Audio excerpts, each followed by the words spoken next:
Yeah,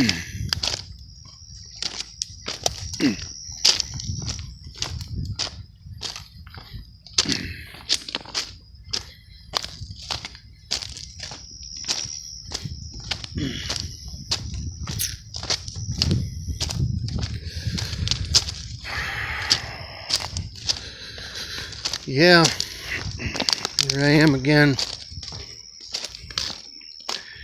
going for another walk. Got a lot to talk about tonight.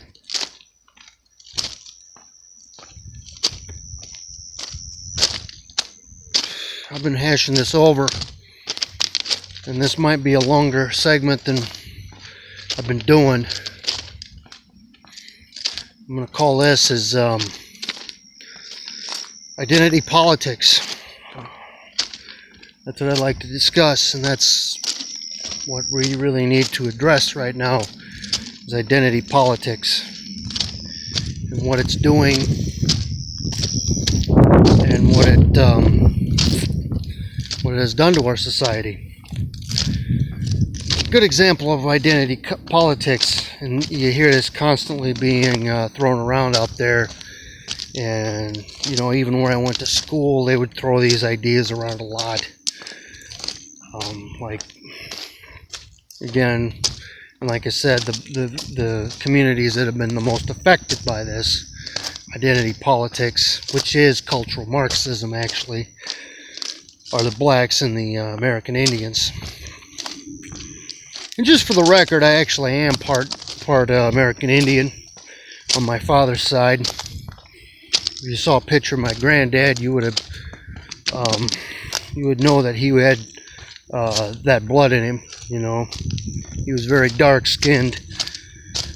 He almost looked like a person from India, really, with his features and skin tone. You know, but anyways, I have it. I don't need to, you know. But again, that kind of I digress away from the topic I want to talk about here, and that's identity politics. Basically saying, like, a person of black, and I've heard this numerous times on the internet, like Facebook and YouTube, whenever the subject of politics comes up and somebody who's white-skinned gives and this is in Western culture too, by the way. I think it's, well, I don't know what it's like in Asia or India or Africa. I can't tell you that, but I'm talking about Western cultures where I'm talking about here. You know, somebody who's white-skinned gives an opinion on black people, and you'll see a black person jump on the page and goes, you know, as a non-black person, you don't have any right to give an opinion on black people. That's an example of identity politics. Another one is, you know, people that have some concerns about the immigration situation, especially people that are undocumented, coming in out of the border, or people who possibly have ties to some radical group, especially radical Islamic group, and they're a little concerned, and we're like, I don't know about these people being here. And somebody will throw it in their face about, well, you know, the only people that I think have a right to give an opinion on that is American Indians or Native Americans, which I'm going to go into that right now, being somebody that actually has some. You know, first of all, there is no such thing as Native American. I'm just going to say it right now. There is no such thing as Native American. You know? Oh, no, you want to... I call them American Indians. And actually, I'm going to go into that first. Since I'm a creationist, you know, and I believe in that, and that the world was separated by God, people were separated by God, I believe that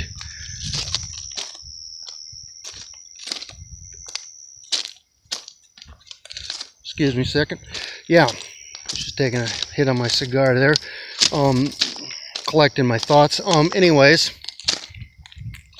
as I was saying, people were separated by God, and it's pretty much, I've seen it, I've looked into it. there's almost enough proof to prove that people came in over the Bering Strait. I don't know. I'll just go with a rough number here. 10 to 15,000 years ago. They came in over the Bering Strait. They migrated from the Central Asia region. You know, they migrated across the Central Asia region over the Bering Strait and settled in the two continents known as North and South America. And they kept spreading. And they were, and still are to some degree, with the exception of the government kind of dictating to them, they are pretty much a nomadic and wandering people. They were up till before, during, and after the arrival of Europeans. And they all were very diverse in their appearances and cultures. I mean, some Indians, as I call them, some Indians are very light-skinned. You know, the northern tribes, like in the U.S., like Cheyenne and stuff, are like kind of a light olive skin color. And then you get some tribes, like in South America, that are almost black. You know, so they're very diverse in their culture and their appearances. And obviously, if you've done any kind of thorough study, critical study of history, you'll find out that some were more advanced than others. And they kind of had the same,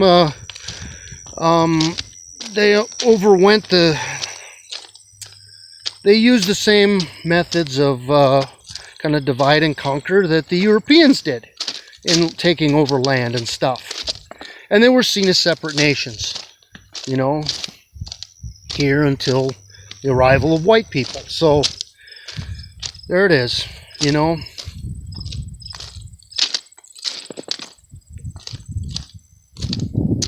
Having said that, I don't call them Native Americans. I call them American Indians. Indios, or that was the term Columbus gave them, actually. I think it was Indios or something like original people or indigenous people. If you want to call them indigenous people, or like I say, the original people of America. The first immigrants. Okay, how about that? They were the first immigrants. They were the first immigrants before the Pilgrims and such, or the Vikings, or Christopher Columbus, however you want to put your spin on it. You know, it is what it is. But, no, and to just go back to that point, no, I don't believe in identity politics. That's what's ruining their country. That's what's put us in the state we're in. Obviously, yeah, I mean, you can just look at the ghettos and the people that subscribe to that thought about only black people or black-looking people can give an opinion on other black-looking people, or the only people that can give an opinion on immigration, illegal or legal, are the original people of America. It's bullshit. I'm just going to say it's bullshit. And if somebody tells you that, then you just got to have your facts down and be able to say, I don't agree with you, and that's it.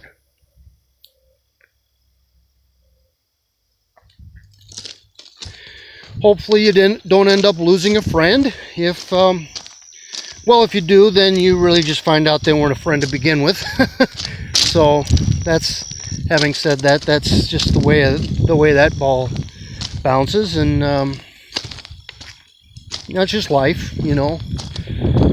People shouldn't, you know, if you know, I don't know where I'm going with this. Basically, identity politics is just it's a form of cultural Marxism. You know, that's what the Marxists wanted. You know, and you're playing right into their hands when you do it. When you say, when you subscribe to that thought, that ideology. I go into this on WordPress too, and you know, that was part of their plan, their ploy, the victimology mindset that all these groups engage in, and saying, you know, you can't stray outside of that group or else you're a traitor or some sort. Divide and conquer was what it was. divide and conquer, going totally against the Constitution and against the Bible.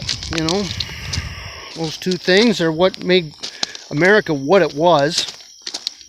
Now, you got to be kind of careful, because a lot of our founding fathers weren't Christians, not biblical anyway, Christians. So, you know, you got to be a little careful of that. But at least they respected the Bible. I guess we can say, at least agree on that. They didn't want to have it thrown out or made illegal. You know, they didn't try to undo. They wanted to create a foundation to our country, and yeah, that's about it. You know. Again, I'm just out here sharing my thoughts, and hope somebody maybe will listen to this and agree or disagree. If you do, please like, comment, or subscribe. In the meantime, take care.